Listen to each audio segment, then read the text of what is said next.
यानी टॉप से बॉटम में जाता है तो एटॉमिक रेडियस इंक्रीज करते जाता है। और ये हम लोगों ने एक ग्रुप का नंबर लिखा हुआ है, कुछ भी पूछा जा सकता है, इसलिए इसको भी याद करके रखना है। ठीक है, आगे चलते हैं, अगला टॉपिक करते हैं इस पे।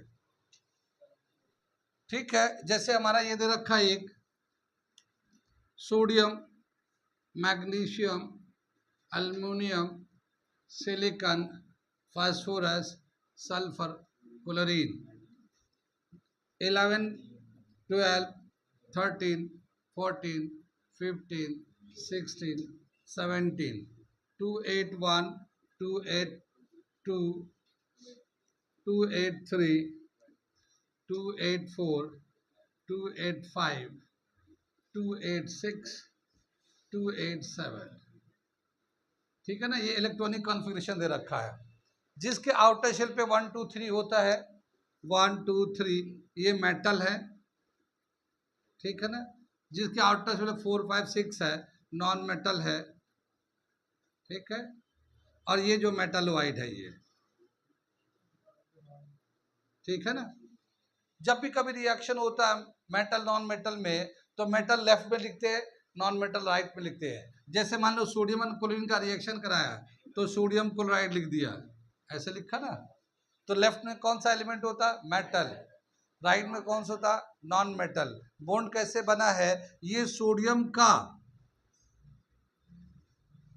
281, सोडियम के आखिरी शेल पे एक इलेक्ट्रॉन था, ठीक है। और यहाँ पे क्लोरीन है 287, क्लोरीन का 287, तो इसके आउटर शेल पे 7 इलेक्ट्रॉन है, सोडियम के 281। अब ये चाहते हैं, हमने बताया था ना कि जब भी कभी जिसके आउटर शेल कंप्लीट नहीं होते, उसकी नेचुरल टेंडेंसी होती है कि वो अपना आउटर शेल कंप्लीट करना चाहते हैं, और उसी आउटर शेल कंप्लीट करने की चाहत में रिएक्ट करते हैं। रिएक्ट इस तरह से करते हैं कि उनका आउटर शेल कंप्लीट हो जाए। अपने आउटर शेल कंप्लीट करने के लिए वो कुछ भी करने के लिए तैयार है। वो तो या तो वो शेयरिंग करते हैं, या फिर इलेक्ट्रॉन को डोनेट कर देते हैं, या इलेक्ट्रॉन को गेन कर लेते हैं। जैसे हमने बताया था कि कोई भूखा आदमी अपना पेट भरने के लिए कुछ भी कर सकता है, मजदूरी कर सकता है, लूट सकता है, डकैती डाल सकता है, कुछ भी कर सकता है, वो उसका सोच की बात है। तो ऐसे ही क्या हुआ कि यहाँ सोडियम के पास एक इलेक्ट्रॉन है थर्ड शेल पे, मगर थर्ड शेल पे 8 इलेक्ट्रॉन की कैपेसिटी होती है। तो इसके पास अभी तो एक ही है, 7 चाहिए, 7 लेना आसान नहीं है। यहाँ पे क्लोरीन, इसके पास 7 इलेक्ट्रॉन है, इसका 8 चाहिए, एक कम है, तो इसका एक कम है, इसके पास एक ज्यादा है। तो ये क्या होगा, जब आपस में रिएक्ट करेंगे तो ये एक इलेक्ट्रॉन दे देगा इसको, ठीक है। तो अब जब ये दे देगा तो इसके पास सिर्फ 10 इलेक्ट्रॉन होंगे, 10 इलेक्ट्रॉन और 11 प्रोटॉन होगा, तो एक प्रोटॉन ज्यादा होगा, तो एक पॉजिटिव चार्ज बन जाएगा ये। लेकिन इसके पास 17 प्रोटॉन होंगे और 18 इलेक्ट्रॉन होंगे, 17 प्रोटॉन होंगे और 18 इलेक्ट्रॉन्स होंगे। इसके पास था 10 इलेक्ट्रॉन्स एंड 11 प्रोटॉन, तो एक पॉजिटिव चार्ज बढ़ गया। इसके पास 17 प्रोटॉन है, 18 इलेक्ट्रॉन्स, इसके आने की वजह से तो इस पे जो क्लोरीन पे नेगेटिव चार्ज बढ़ गया। क्या समझ में आया? जब भी मेटल नॉन मेटल रिएक्ट करते हैं तो मेटल जो है पॉजिटिव कटाइंस बनाता है और नॉन मेटल अनाइंस बनाता है। तो मेटल क्या बनता है? मेटल जो है कटाइंस बन जाता है, और नॉन मेटल जो है अनाइन बन जाता है, ठीक है। कटाइंस को इलेक्ट्रो पॉजिटिव भी बोल सकते हैं हम लोग, इलेक्ट्रो पॉजिटिव, यानी ये पॉजिटिव चार्ज आता है, और अनाइन को इलेक्ट्रो नेगेटिव भी बोल सकते हैं, ठीक है। कितनी बात समझ में आ रही है? तो जब भी कभी रिएक्शन होता है, रिएक्शन करना ही करना है, इसलिए कि उनका ऑक्टेट कंप्लीट नहीं होता सिवाय नबुल गैस को छोड़कर। तो ये जो मेटल होगा वो इलेक्ट्रो पॉजिटिव हो जाएगा, पॉजिटिव आयंस बन जाएगा, और नॉन मेटल नेगेटिव आयंस बन जाते हैं। कितनी बात में? ये जो अपना इलेक्ट्रॉन दे दिया, इसे कहते हैं ऑक्सीडेशन। इसे क्या कहते हैं? Oxidation. Loss of electron in a chemical reaction is called oxidation. और ये क्लोरीन एक इलेक्ट्रॉन ले लिया, ये रिडक्शन कहलाता है। तो क्या होता है, जब भी कभी रिएक्शन होगा तो मेटल जो है ऑक्सीडाइज्ड होता है, नॉन मेटल रिड्यूस्ड होता है। ठीक है, कितनी बात समझ में आई? तो मेटल जो है ऑक्सीडाइज्ड हो जाता है और नॉन मेटल रिड्यूस हो जाता है। मेटल ऑक्सीडाइज होता है, नॉन मेटल रिड्यूस होता है। रिएक्शन होना ही होना, क्योंकि ऑक्टेट कंप्लीट करना है। कितनी बात समझ में आई? आगे चले पीछे चले, एक और चीज हम लोगों ने पिछले क्लास में पढ़ा था कि मेटल जब ऑक्सीजन से रिएक्ट करता है तो मेटेलिक ऑक्साइड बनता है। नॉन मेटल भी ऑक्सीजन से रिएक्ट करते हैं, वो भी नॉन मेटेलिक ऑक्साइड बनाते हैं। तो जो मेटेलिक ऑक्साइड होते हैं वो बेसिक नेचर के होते हैं। Metallic oxide basic in nature, basic in nature. Non metallic oxide क्या होगा? Non metallic oxide acidic in nature, acidic in nature. कितनी बात समझ में आई? आगे चले पीछे चले, जब हम लोग आगे बढ़ते हैं तो इसमें बस एक वैलेंसी और बात रह जाती है। वैलेंसी तो जानते हैं, जो मेटल होता है उसका जितना वैलेंस इलेक्ट्रॉन है उतना ही वैलेंसी है मेटल का। Valence electron is equal to valency. लेकिन नॉन मेटल में क्या होता है? वैलेंस इलेक्ट्रॉन तो दूसरा होता है, वैलेंसी 8 माइनस वैलेंस इलेक्ट्रॉन होता है। ठीक है, तो यहाँ पे एक चीज दिखा देते हैं, ये वैलेंसी ले लेते हैं। मेटल में जो होता है valence electron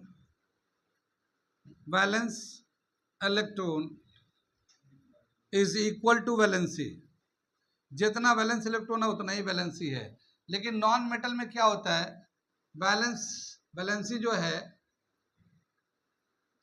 8 minus valence electrons. ठीक है ना, 8 माइनस वैलेंस इलेक्ट्रॉन। जैसे क्लोरीन जो है ना नॉन मेटल है, इसके पास 7 इलेक्ट्रॉन है, नॉन मेटल है। वैलेंसी कितना होगा? 8 माइनस 7, 1 वैलेंसी होगा क्लोरीन का। ठीक है, -1 इसका मेटल का पॉजिटिव में लेते हैं, नॉन मेटल का नेगेटिव में लेते हैं। कितनी बात समझ में? ये थोड़े से प्रॉपर्टीज को याद करना आसान हो गया जब क्लासिफिकेशन हो गया एलिमेंट्स का। जब एलिमेंट क्लासिफाइड हो गए, टेबल बन गया, तो इन सारे प्रॉपर्टीज को याद करना बहुत आसान हो गया। कौन मेटल है, कौन नॉन मेटल है, कौन मेटालॉइड है। मेटल फिर ऑक्सीडेशन करता है, रिडक्शन करता है, क्या करता है, वो सारे प्रॉपर्टीज को याद करना बहुत ही आसान हो गया। तो अभी जो मॉसले का पीरियोडिक क्लासिफिकेशन है वो काफ़ी अच्छा है और याद करना बहुत आसान है। इसमें पीरियोडिक क्लासिफिकेशन चल रहा था, हम लोग को ऑलमोस्ट आखिर पे पहुंच गए, ख़त्म भी हो गया है। थोड़ी सी बातें रह गई, 1-2 बातें, तो वो 1-2 बातें उसे मैं कंप्लीट करता हूँ। क्या है वो?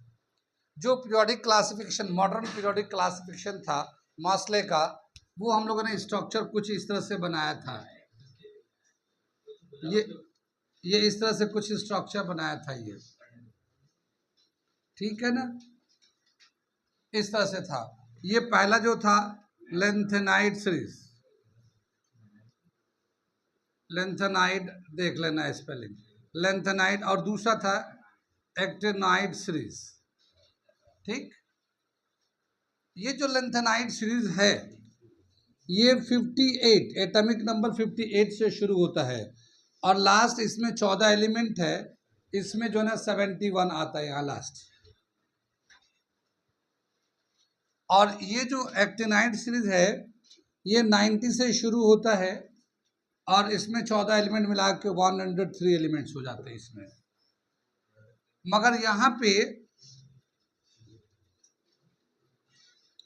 ये 6th पीरियड है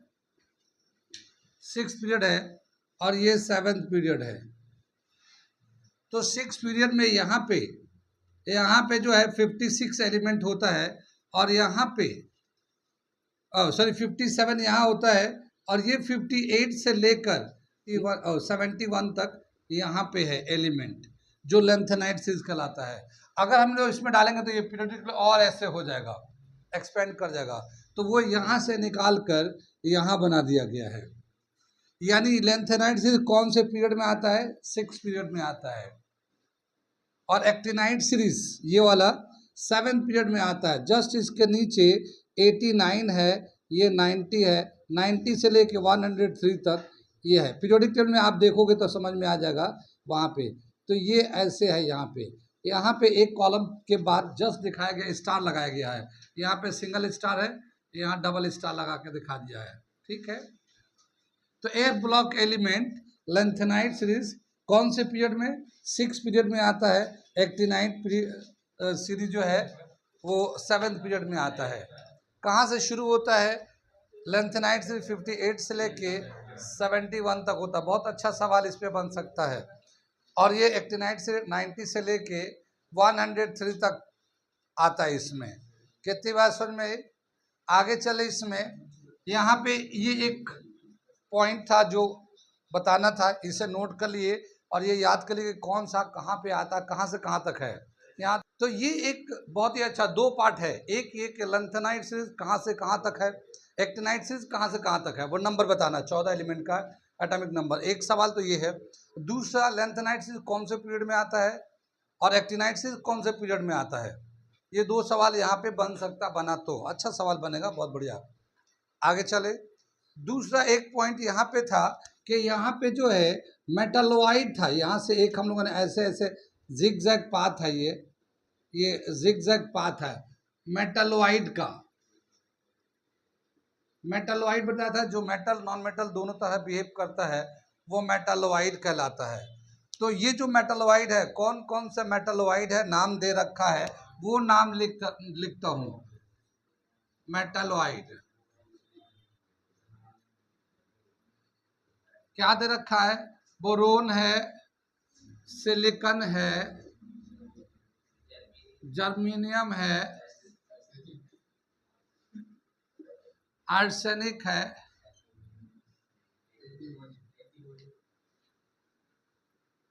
एंटीमनी है,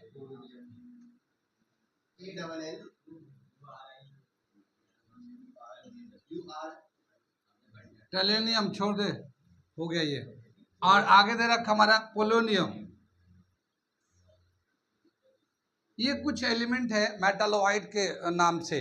तो ये नाम कितने? 1 2 3 4 5 6 7 7 एलिमेंट ऐसे है जो मेटालोइड के नाम से दे रखा है।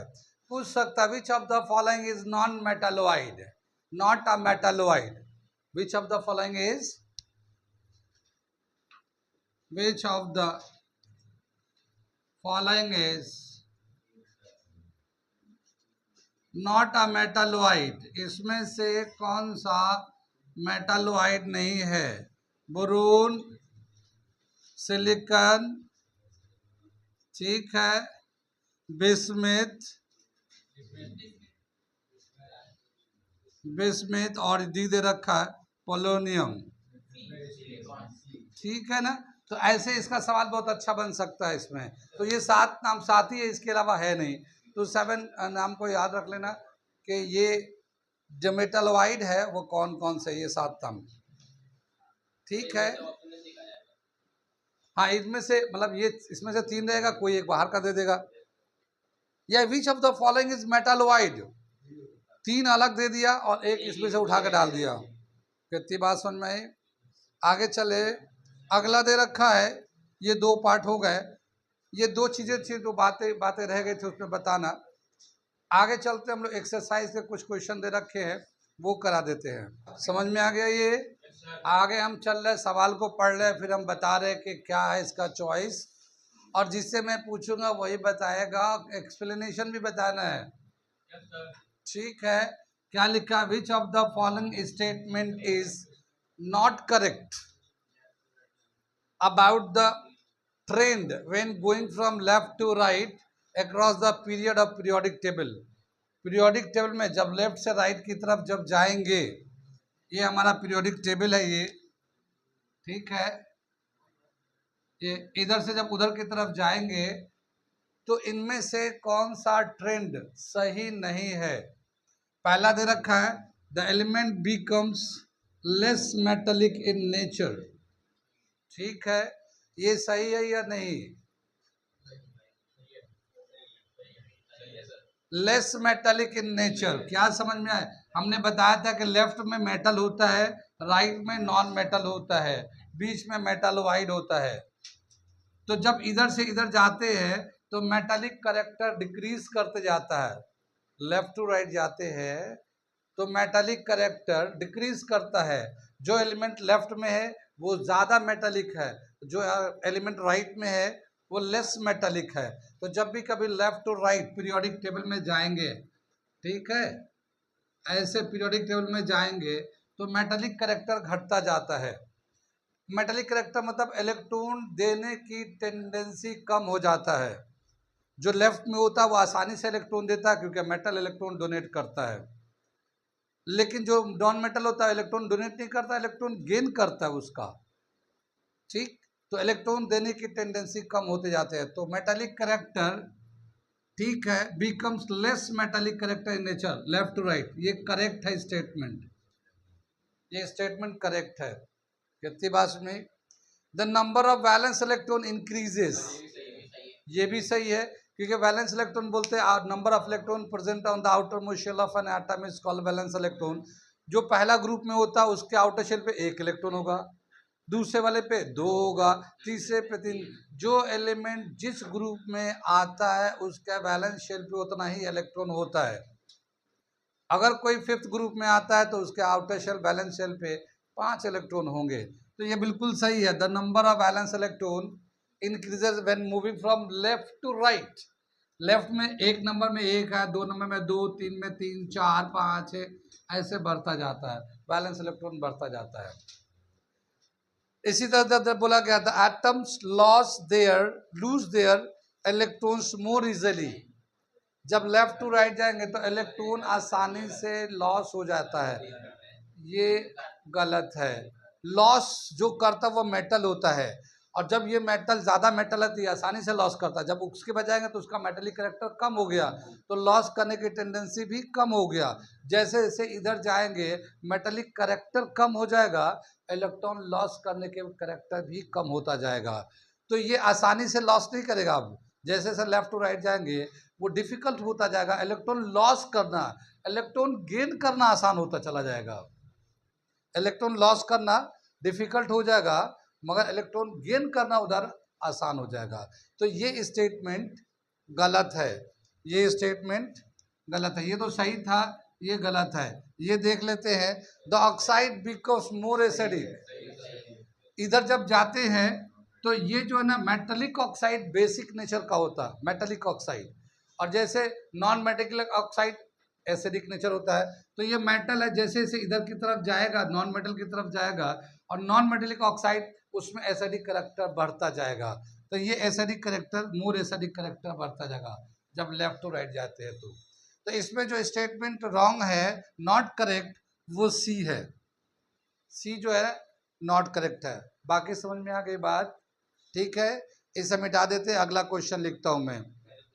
ठीक है, देखिए क्वेश्चन नंबर 2 दे रखा है, ये element x forms a chloride with the formula XCl2, X है chlorine 2 atom है, which is a solid with a high melting point.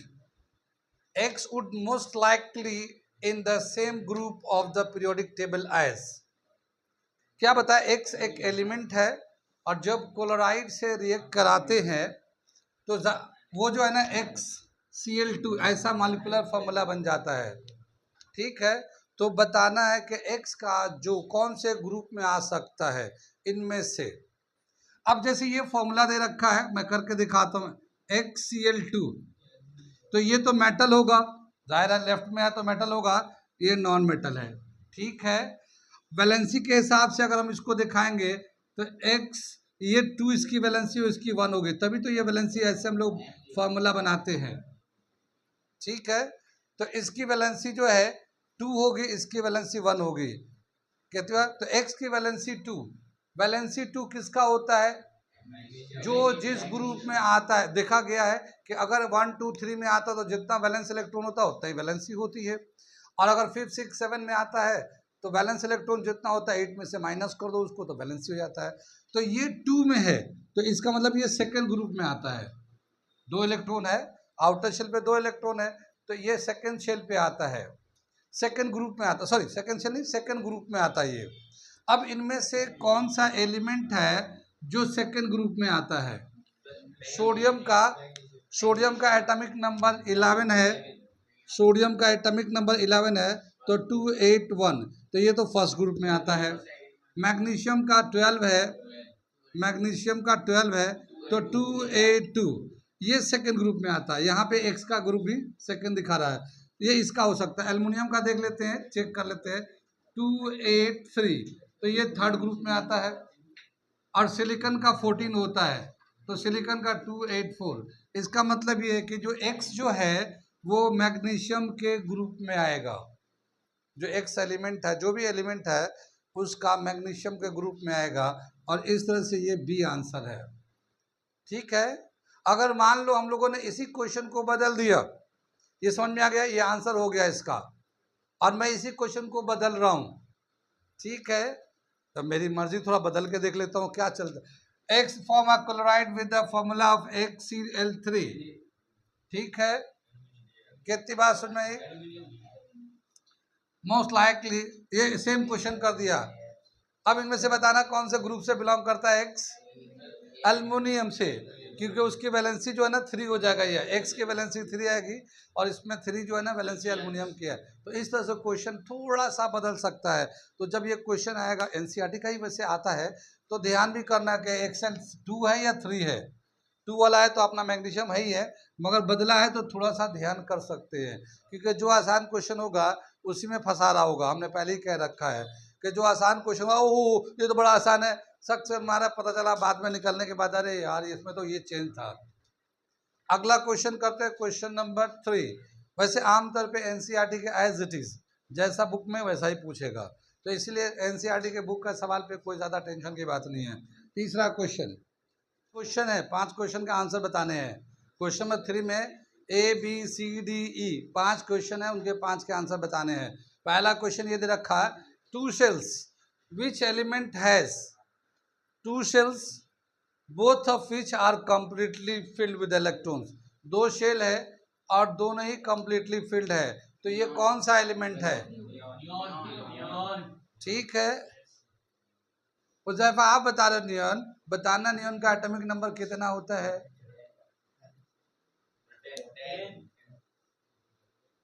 Atomic number 10 होता है। अच्छा, कॉन्फ़िगरेशन बता दो 10 का, कैसे अरेंज करेंगे? हुज़ैफा तुम बता दो।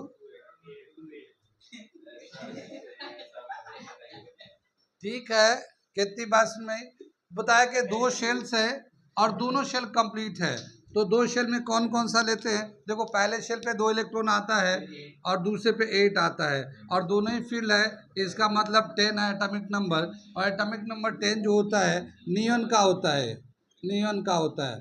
तो इस एलिमेंट का नाम, which element has neon, neon has 2 shells, 2 complete filled shell, इसका ये आंसर हो गया। ये कितनी बात सुन में। दूसरा क्वेश्चन करने जा रहे, दूसरा पार्ट करने जा रहे, इसमें 5 पार्ट दे रखा है, ये करते जाएंगे, मिटाते जाएंगे। मैं पूछ तो लूँ ताकि इसी बहाने रिवीजन भी हो जाएगा। जो मेटल होते हैं वो ऑक्सीडेशन करते हैं रिएक्शन में, ठीक है, उसका ऑक्साइड जो है ना बेसिक नेचर का होता है। ये सब रिवीजन करा दे रहा हूँ इसी बहाने, इसी क्वेश्चन पे, ठीक है। तो इसका जो कॉन्फ़िगरेशन है, ये मैग्नीशियम का है, ये मेटल है, इसका मेटेलिक ऑक्साइड बेसिक नेचर का होता है, रिएक्शन में ऑक्सीडेशन होता है, ठीक। ये दूसरा हो गया, सेकंड पार्ट। थर्ड पार्ट में करा रहा हूँ, ये सी पार्ट दे रखा, इसमें दे रखा a total of 3 shell, which element has a total of 3 shell, 3 shell होगा with the 4 electrons on the outer most shell, on the valence shell, valence shell पे 4 इलेक्ट्रॉन होंगे, 3 शेल यूज कर रहा होगा, तो इस एलिमेंट का नाम क्या होगा? ओके, ये जो इलेक्ट्रॉनिक कॉन्फ़िगरेशन बताया, 3 शेल और दे रखा 2 8 4, ये आखिरी शेल पे 4 इलेक्ट्रॉन है, तो 3 शेल हो गया, 1 2 3। ये कौन से पीरियड में आएगा? ये पीरियड पूछ रहा हूँ, पीरियड कौन से पीरियड में? पीरियड एंड ग्रुप 2 चीजें हैं, पीरियड ऐसे होता है, ग्रुप ऐसे होता है। ये थर्ड पीरियड में आएगा, फोर्थ ग्रुप में आएगा ये। ये समझ में आ गया। इसका आंसर दे रखा है ये थर्ड शेल और 284 हो गया। थर्ड पीरियड में आता है, फोर्थ ग्रुप में आता है, एलिमेंट का नाम सिलिकॉन है, मेटालोइड है। ठीक है, इसे मिटाते हैं। यहाँ पे चेक हो जा रहा कितने लोग कितना रिवीजन कर रखे हैं। ये तीसरा हो गया। चौथा यानी डी पार्ट में करता हूँ।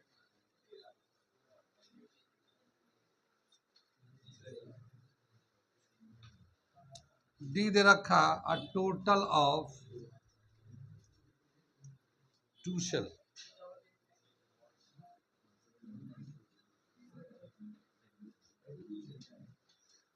Two shell with 3 electron on its valence shell. With 3 electrons on its। अरे खामोश हो जा रहे।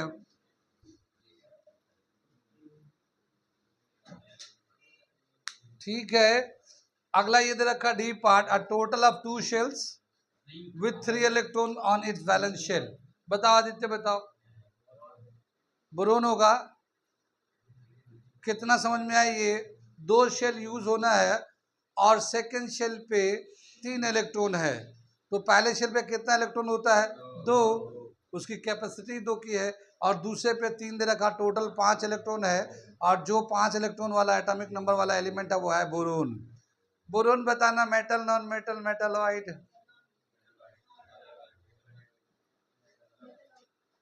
Boron metalloid, metal non metal? Aditya बताओ। बोरोन मेटलॉइड अभी लिखा था नाम उसका। ठीक है, तो इसका नाम होगा, ये पहले शेल पे 2, दूसरे पे 3, टोटल 5 इलेक्ट्रॉन है।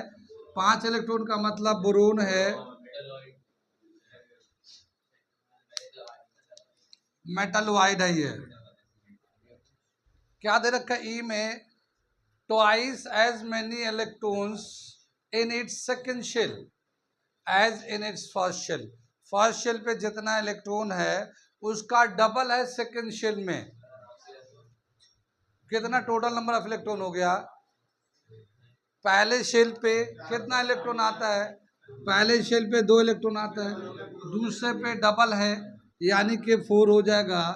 टोटल इसका 6 हो जाएगा। एटॉमिक नंबर 6 कार्बन का होता है। ठीक है, ये कार्बन हो जाएगा। ठीक है, और इस तरह से ये जो चैप्टर है इसका एक्सरसाइज के कुछ क्वेश्चन भी खत्म हो गए।